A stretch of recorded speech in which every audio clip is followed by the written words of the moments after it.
We used to doom scroll symptom checkers at 3 a.m. Now we type our symptoms directly into artificial intelligence. Roughly 1 in 4 Americans currently ask AI chatbots for medical advice, treating them as a free, instantly available doctor. So what happens if you tell an AI your eyelids are turning pink and irritated from staring at screens too long? It might diagnose you with bixonomia. Major chatbots confidently identified this condition. They explained the causes, advised patients to seek specialist care, and one even estimated it affected tens of thousands of people globally. There is just one catch. Bixonomia does not exist. The highly confident conversational tone of these AI systems completely masked their inability to verify if a disease was real before diagnosing it. In only 2024, researcher Almira Osmanovich-Thunstrom at the University of Gothenburg invented bixonomia specifically to test how easily these systems could be fooled. She uploaded 2 fake academic papers filled with absurd details. The authors thanked the Starfleet Academy on the USS Enterprise for their help and credited funding to a fictional cartoon villain's foundation. The methodology section explicitly stated the study was a complete fabrication that relied on 50 imaginary people. The AI completely missed the joke. Because the text was formatted to look exactly like a clinical academic preprint, the chatbots trusted the layout over the actual words. This blind spot was rigorously tested in 2026 by researchers at Mount Sinai, who hit major AI systems with over 1 million deceptive medical prompts. They discovered that when unguarded AI models were fed fake diseases and made-up lab values, they accepted the fabrications 83% of the time. Even with default safety settings active, nearly 1/3 of the responses still spread false medical information. Psychologists call this authority bias.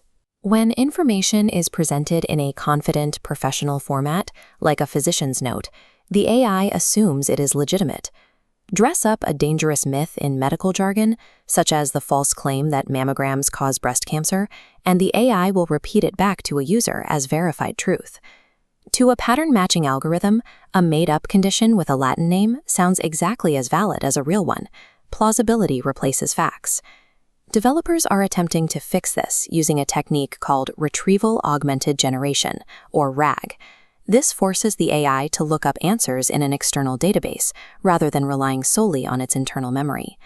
This flowchart illustrates a Japanese study comparing a chatbot restricted to a verified cancer database against one searching Google. Restricted to verified data, it hallucinated almost 0 false claims, but when allowed to search Google, the hallucination rate spiked. This tree diagram shows the final breakdown of response types across the experiment. RAG is only as good as its library. If you point an AI at the open web, it will simply find more clinical-looking lies to believe. This creates a perfect storm for cyberchondria 2.0. The friendly, patient tone of modern chatbots makes this self-diagnosis highly addictive, amplifying a user's anxiety rather than curing it. And it is not just patients being fooled. A peer-reviewed medical journal actually cited the fake bixonomia papers as legitimate research before the hoax was exposed and the article retracted. To address this, experts are pushing for risk-sensitive evaluation. Instead of just checking if an AI is factually correct, developers must measure whether its output contains dangerous, actionable directives, like high-risk medication advice. Under this standard, an AI that simply declines to answer a question is performing better than one that confidently guesses a diagnosis. Silence is safer than a plausible lie. Artificial intelligence is an excellent tool for translating complex medical jargon into plain language, but for actual medical decisions, it should be treated exactly like a highly confident friend with a Wikipedia addiction.